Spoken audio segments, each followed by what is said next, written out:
Good. Wanted to start the class just to remind everybody about our upcoming seminar on Revelation. That is going to be, in my opinion, really, really good presentations. Dr. Best is very gifted, a great communicator. And so if you would like a flyer that has the information of when it's going to be, and on the back it actually has the topics and the times on that, feel free to grab one on your way out, especially if you have somebody in your life that you'd like to share with, to invite them to that seminar. So I'll leave these here on the chair. There's some more in the foyer if you need more than that. Okay, as always, we start our class asking the same question. How have you seen God blessing your life or the life of someone else this week? Okay, almost immediate answers. It's amazing how God does that. Yep. Chris? So I've been selected to become a program manager for Hope is Alive Ministry. That's awesome. That's awesome. Well, that's amazing, and we're looking forward to all the differences you'll be making. That's fantastic. Yes, sir. Yes, ma'am. Yes. Sue's making improvement. Jim, correct me if I'm wrong, but you believe she's going to be home from rehab about midweek. That's what I'm hoping. That's what you're hoping. Okay. Sometime this week. Sometime this week. That's great. But then the other thing can happen. Oh. Yeah. Do you want me to share that? That's fine. Okay. Jim and Sue have a relative through marriage. The gentleman and the son were the ones in the wreck on K96 and 13th, where 3 individuals passed away. 11-year-old boy and the dad, I believe stepdad, are the ones that passed away. Just separate marriage. Yeah, yeah. But Jim and Sue are very close. Yeah, they're family and very close to them. So this has been a hard season. I'm really sorry, Jim. I'm really sorry. So be remembering the Hubbards in your prayers and that family, and it's just a reminder that we just don't know what today is going to look like. So, anyone else on how you've seen God working this week?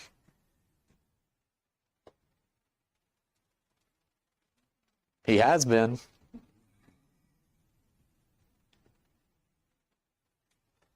All right, well, keep your eyes open as we jump into our lesson this morning. What do you know about Abraham? Had many sons, and many sons had Father Abraham. Yeah? Did you say something? Oh, did it really? All right. We got to know more than just a song, right? What do we know about Abraham? Okay. Father Isaac? Yes. Yeah, the heartache of that call. That you'll have a child. The promise didn't come about in their timeline or when they even thought it was possible, because at a certain age, biologically speaking, it's just not going to happen. And so what did they do? Yeah, took it into their own hands. Sarah said, "Here, have my handmaiden." And Ishmael was the product of that. Ended up not being the child of promise, but Ishmael and Hagar were still watched over by God. And of course, that developed a whole other story that still has its impacts today. But the call of, once you finally have your child, once you finally have your son, and there is no doubt that God is powerful. God does deliver on his promises. God was true to his word.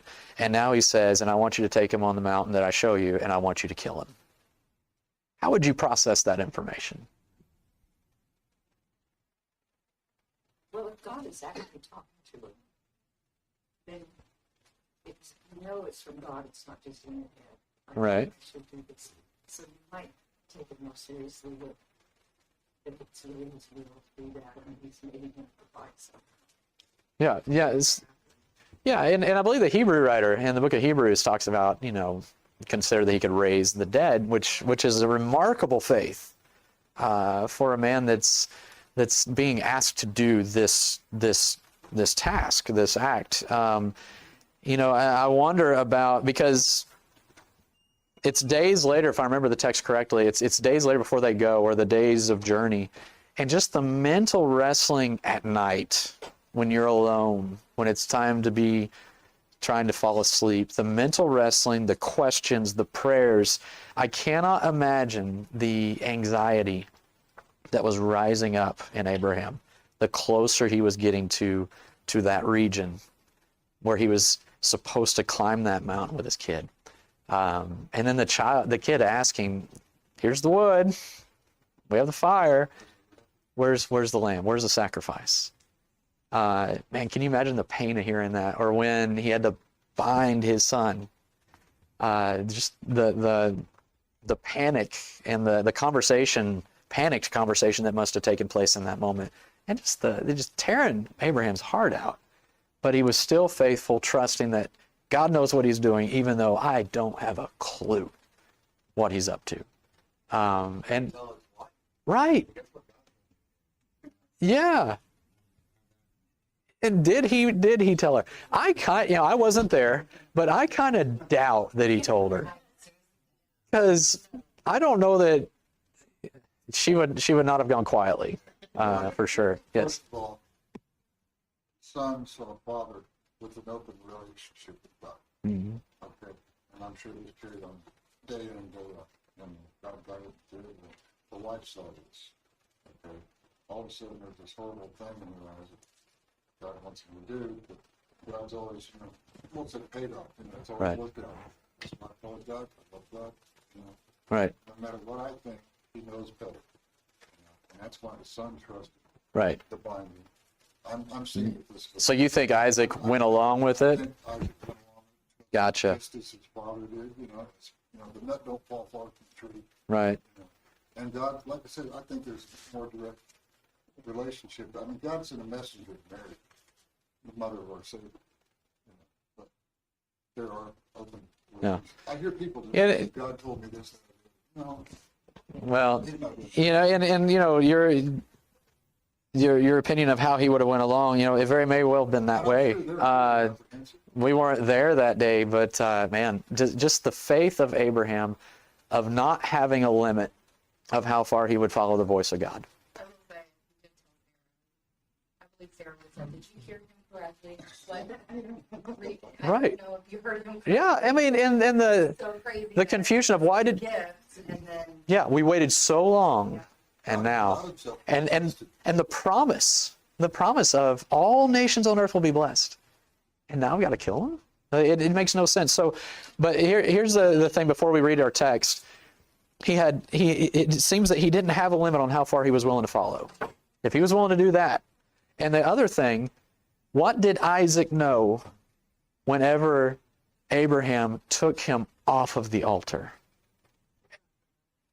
He knew that God provided, but he also knew that God took first place in his dad's life. That he loves and follows God above all. And I think that was such an important lesson for Isaac to learn. And so here's the question. Do the people in our lives, when they look at us and how we follow God and how we serve God, do they have the same conclusion about you and me? Can they look at our lives and say, God takes absolute first place in their life? Or do they see our limits? Something to wrestle with, something to chew on this week. Do I have a limit on how far I'm willing to follow the will of God that we find in his word? And if so, we need to go back to that drawing board. We need to start thinking and praying about, why do I have a limit on following the great I am? All right, turn with me to Genesis 5. We're going to read a pretty lengthy amount of text, and then we will jump into our video.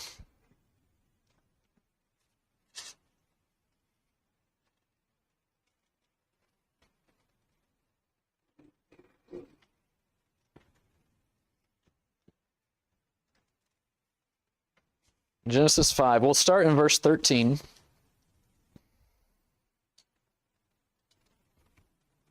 Wait, that's not the right passage, is it?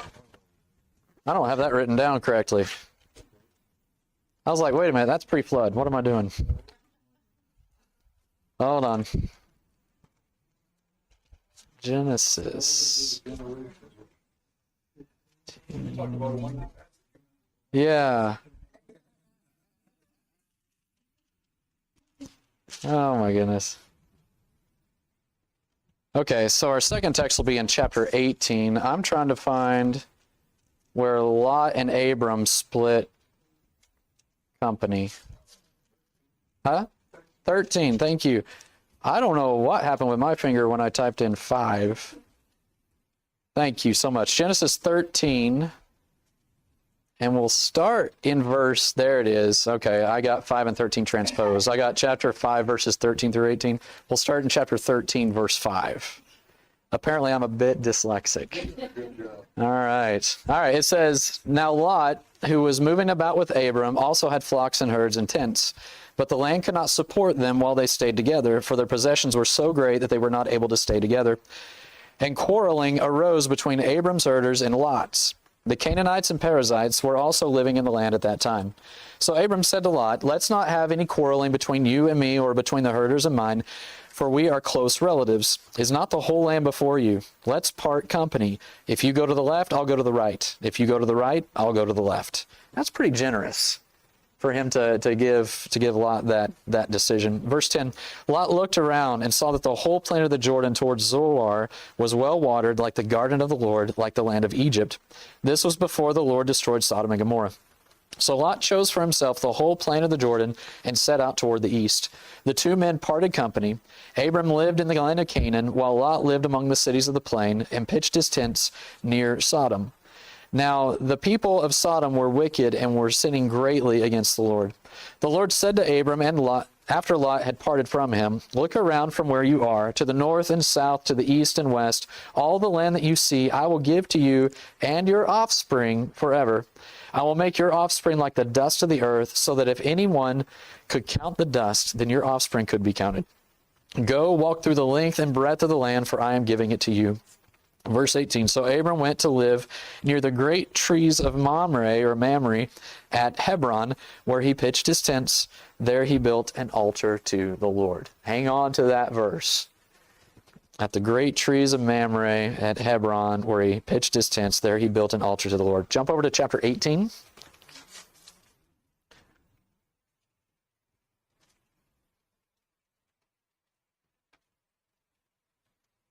All right, Genesis 18, beginning in verse 1, says, The Lord appeared to Abraham near the great trees of Mamre, and he was sitting at the entrance to his tent in the heat of the day. Abraham looked up and saw 3 men standing nearby. When he saw them, he hurried from the entrance to his tent to meet them and bowed low to the ground. He said, If I found favor in your eyes, my Lord, do not pass your servant by. Let a little water be brought, and then you may all wash your feet and rest under this tree.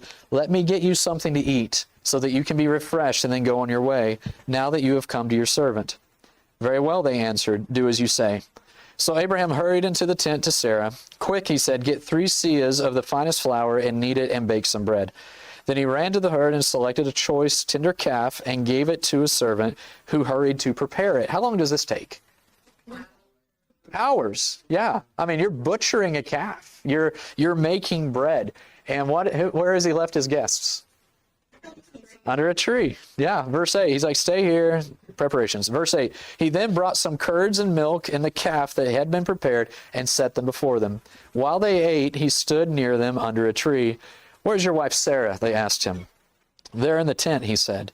Then one of them said, I will surely return to you about this time next year, and Sarah your wife will have a son. Now Sarah was listening at the entrance to the tent. It's interesting, which was behind him. Abraham and Sarah were already very old, and Sarah was past the age of childbearing.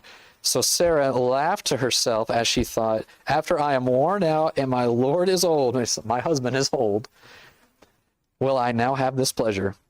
Then the Lord said to Abraham, why did Sarah laugh and say, will I really have a child now that I'm old? Is anything too hard for the Lord? I will return to you at the appointed time next year, and Sarah will have a son.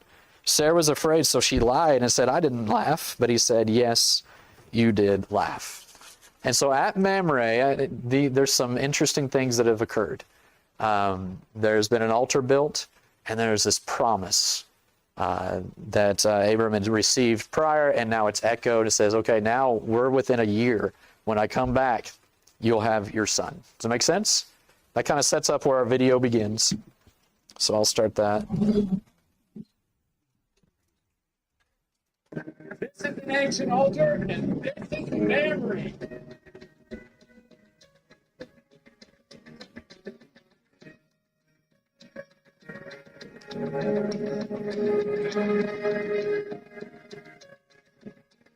Located in Israel, in the mountains west of the Dead Sea, is the ancient city of Hebron.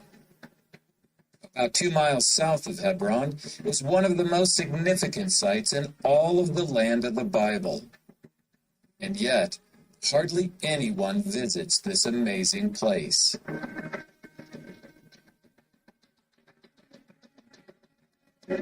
We're going to deal with the archaeology by following the excavations of the first excavator of this site, a German archaeologist named Everitus Mater. Now, this archaeological site, when Mater came here, was just a big mound, a small tell, and he excavated it layer by layer down, and we're going to follow his excavations from 1926 to 1928 when he dug from the top of this tell all the way down to bedrock. Many of the archaeological remains Mater found can still be seen in the top plan from his excavations and at the site today.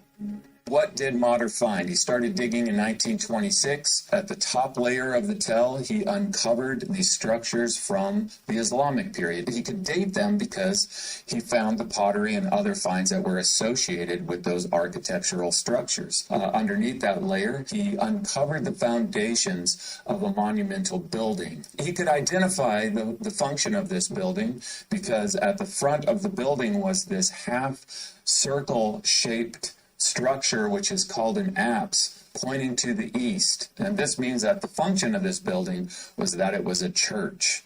The pottery and other finds associated with it dated it to the Byzantine period, which makes sense because this is the Christian portion of the Roman Empire. We have to ask the question, why is there a church built at this particular place? Is it commemorating something? The layer beneath the church dated to the Roman period and included a late Roman channel. So this aqueduct that we see here, this is from the late Roman period. We have to ask ourselves, with this channel that takes a liquid out, what liquid is it bringing out? What is the purpose of this? What is going on here exactly? The next layer underneath this dates to the early Roman period, and this is when you have these monumental enclosure walls that enclose this site. Why is this little place enclosed with these walls? Are these fortification walls? Are these some kind of commemorative walls? These walls were built on bedrock, but outside of these walls on the western side, there was found 2 stone structures. The pottery and other finds dated them to the time of what's called the Iron Age, and this is the time when the kings ruled the kingdom of Israel. What were these structures? They're 2 square stone structures that are side by side. The oldest pottery dated back to the Bronze Age, to around 2000 BC. And it was in this earliest period that there was some kind of a structure at the center of the site. Sitting on the bedrock in the middle of the site is this corner of a stone structure. What was this? What is it doing in the middle of the site? Is it somehow connected to the later archaeology? Also in the bedrock itself are these huge holes. We have this hole in the bedrock. I remember the first time I went there and saw these. What on earth are these? And then in the southwest corner of the site, we have a strong water source. We have a spring. This is the spring, and why this site has been used for thousands and thousands of years. You can see left over these stone mangers that are used for watering animals. Okay, so that's what was found. So at this point, what we have is a bunch of facts. What we need is an interpretation that best explains all of this evidence, all of these facts. And so to do this, what we need are ancient accounts from these periods and from these ancient times that are telling us what this site is and telling us what was built here in the past and giving us the reasons for why it would be built here.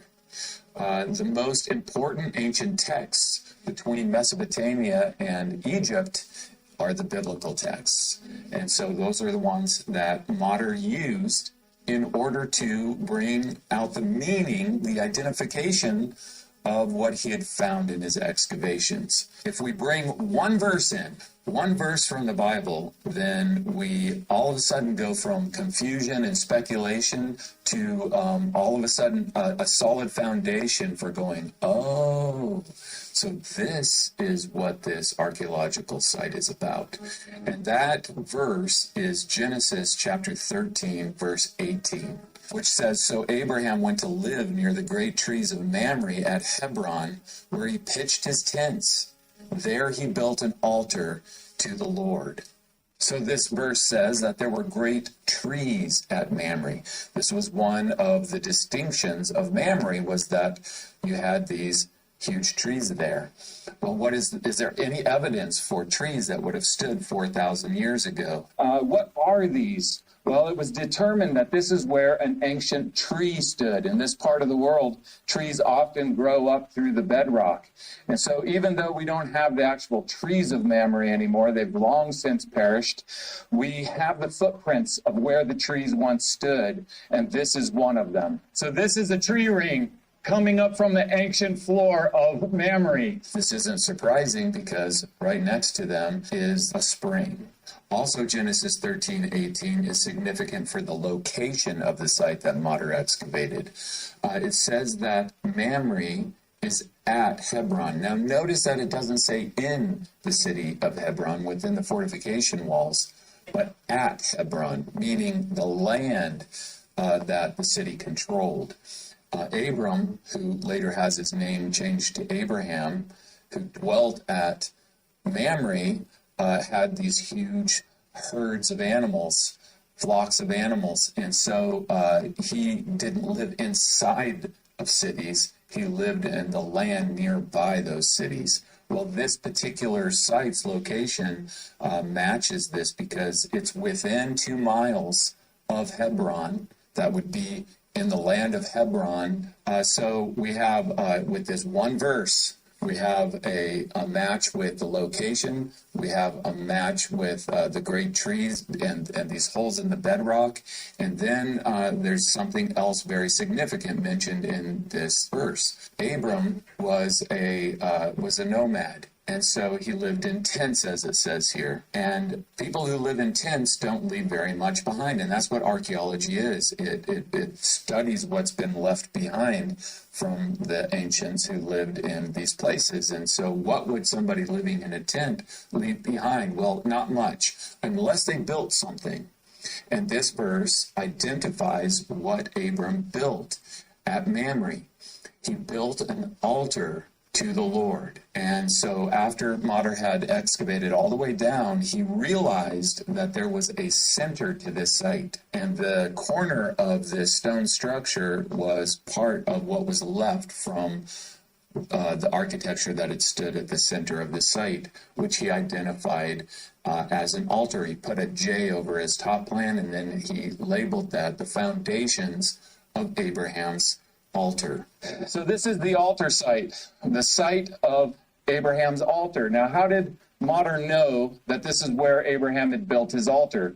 Well, everything that comes after this archaeologically is built around this particular place. This is the center of the archaeological site of Mamre. Obviously, this altar would have been destroyed and rebuilt and repaired many, many times over the course of the last some 4,000 years. But we know from the site itself that this is the sacred place within the sacred site of Mamre. So this is what's left from the altar of Abraham. And this is the sacred place within the sacred place, which the whole site is built around.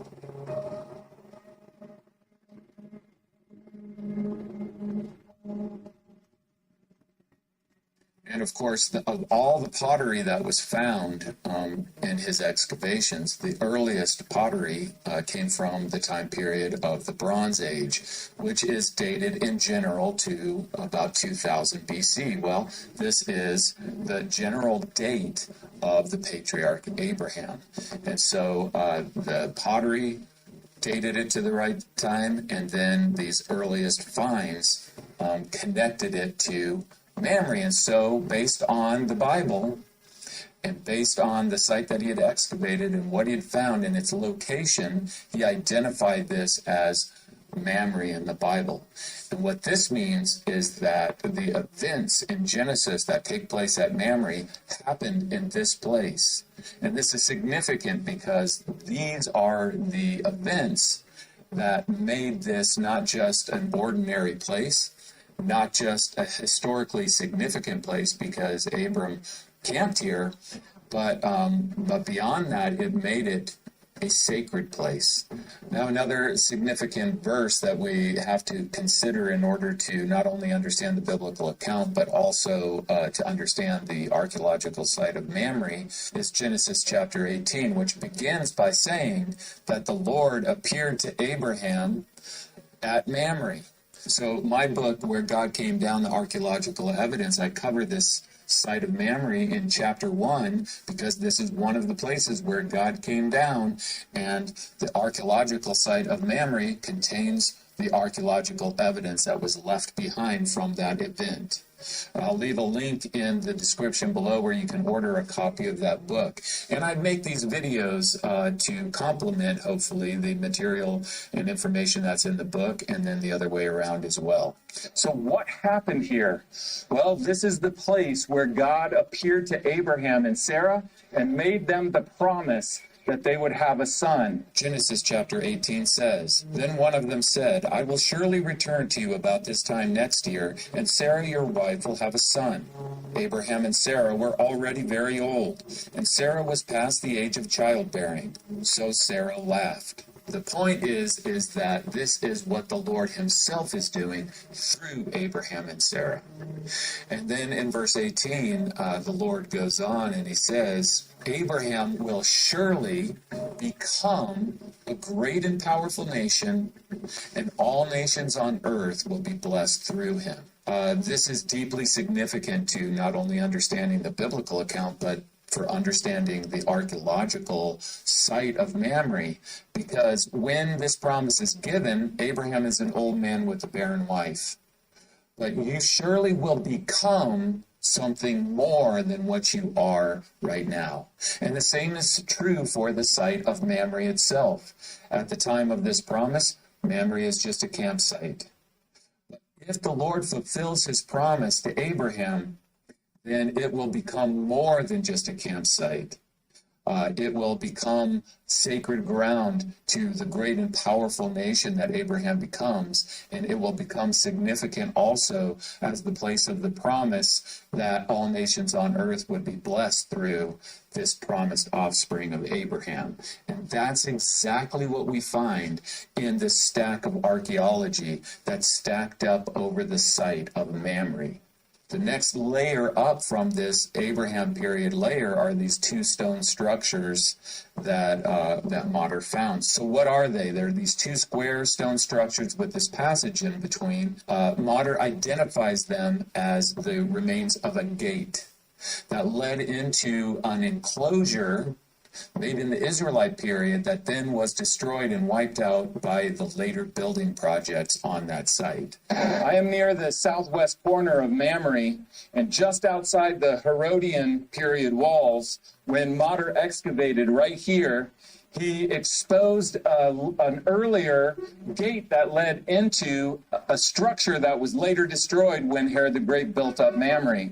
And he dated this to the kingdom of the Israel period. In fact, he dated it to the time of David. He believed that David was the one who enclosed and commemorated this site, which which makes sense because David ruled just less than 2 miles from here at Hebron for 7.5 years. That wouldn't have been an altar that they would have used for sacrifices. It would have been Abraham's altar that they were then commemorating with this enclosure of sacred ground.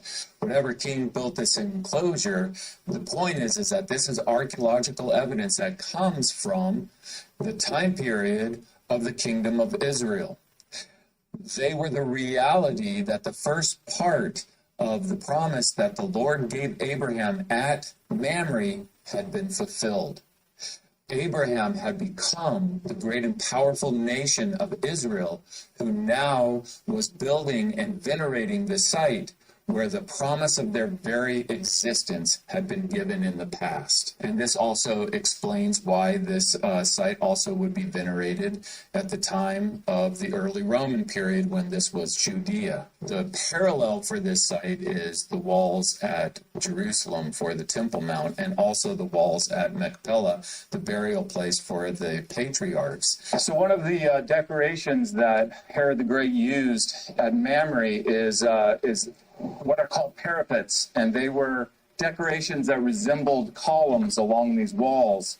And so we have them in the 3 places that Herod built up to please his Jewish subjects. We have them in Jerusalem at the Temple Mount, at Machpelah near here, and here at Mamre. Based on these parallels, it's very reasonable for Mater to interpret that the builder of these enclosures was Herod the Great. So if we look at Lane Rittmeyer's reconstruction based on the archaeology, we see what the site looked like at this time, the time of Herod the Great, where we have these monumental walls that are enclosing the site. And then at the center of this enclosure, we have what is being commemorated. And in this case, it is the altar of Abraham. It's not being used by the Jews. The Jews do their sacrificing as they did in the Israelite period at the temple in Jerusalem. This is just commemorating the altar that was built by Abram at Mamre. We come to this channel that cuts through the early Roman wall.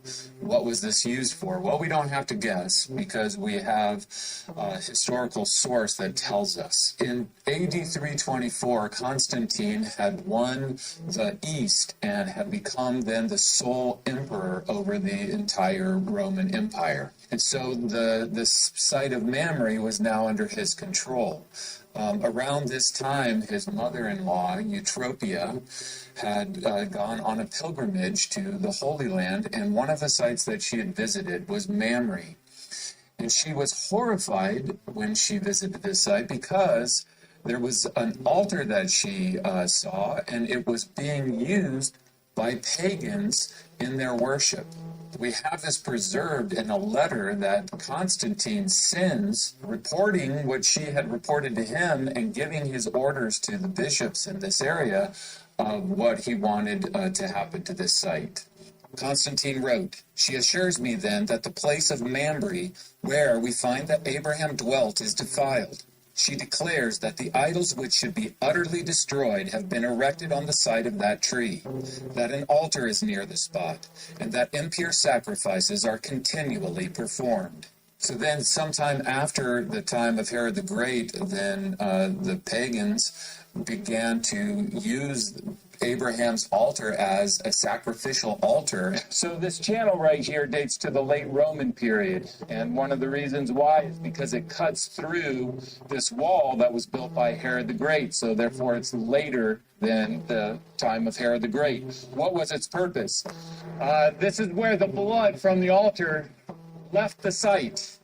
This came over to these ruins that we see right here. This is all that's left of the altar of Abraham. Constantine also wrote of Mamre, the place itself we have directed to be adorned with a church. And so Mater very well understands that the foundations of the Byzantine church that he found in his excavations is the physical evidence, the very church that is mentioned in Constantine's letter as being built in Mamre. So I'm standing in the apse of a church. When I say the apse, I mean this half circle that you see right here outlined in stone. This is a Constantinian church. Constantine commissioned only 4 churches during his reign to be built in the Holy Land. And this is one of them, which shows the importance of this site of Mamre. Out of all of the Constantinian churches in the Holy Land, this is the one that you can walk around on and see the foundations of better than the others. Modern noticed that the foundations of the church were unusually wide and not very long. He concluded that this was because it had been built between 2 pre-existing structures, the venerated altar to the west and Herod's enclosure wall to the east.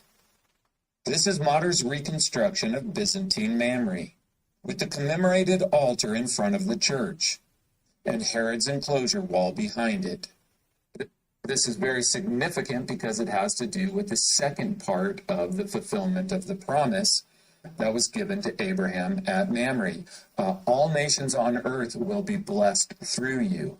And so now in the Christian Roman period, we have the reality of that coming to pass because we have a church building being built to worship Jesus, who blessed all nations on earth through the salvation that he provides. And those who receive that salvation are now making a pilgrimage from all these nations of the earth back to the place where that promise was given. Then we have the Islamic period veneration because Arabs also believe that their forefather is Abraham.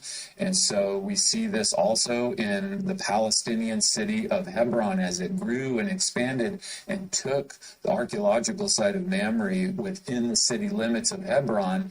We see that the city didn't grow over the top of this site, but around this site. And in fact, the local government has preserved this site and made it possible today for people to come and visit it. Here I am with the Israeli archaeologist Israel Finkelstein, who, like the majority of biblical archaeologists, believes Abraham was a myth. In his book, The Bible Unearthed, he writes, "Its finds have revolutionized the study of early Israel and have cast serious doubt on the historical basis of such famous biblical stories as the wanderings of the patriarchs.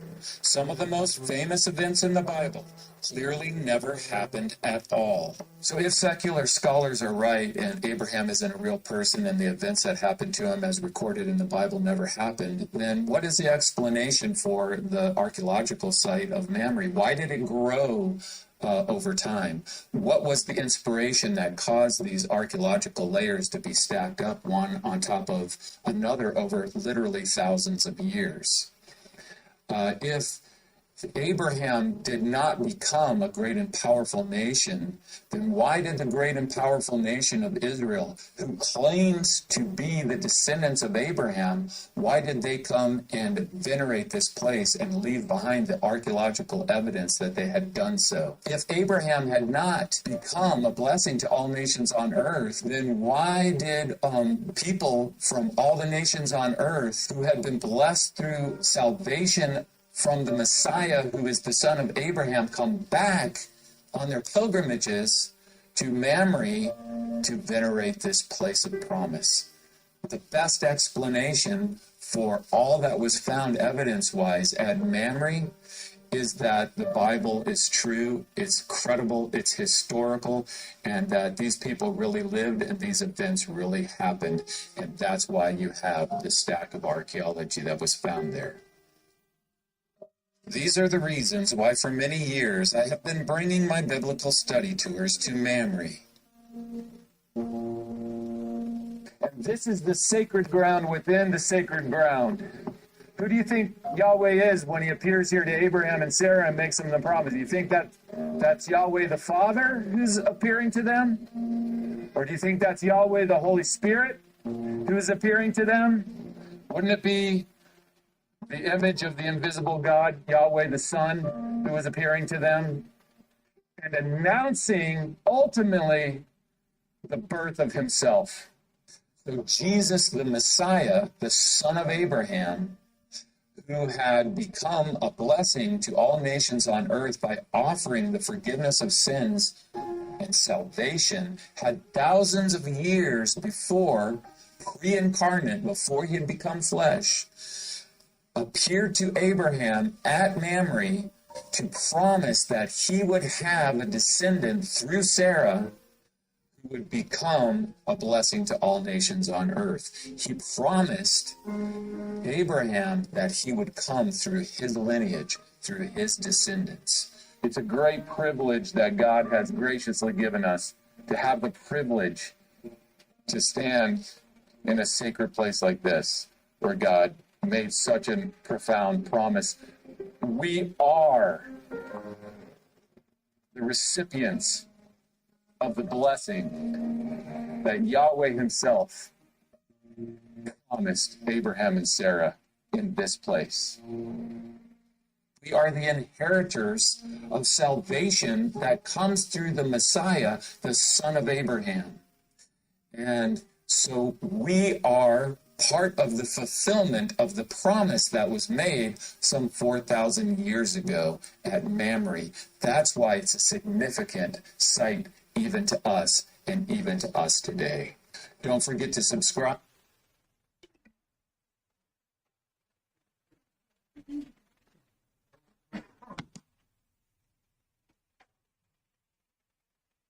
Yeah, and stuff like that just fascinates me, and something that we mentioned at the very beginning of this whole quarter was, archaeology is a great thing to kind of support our faith, but it's not what we need to hang all of our faith on. And it's just fantastic to think that that could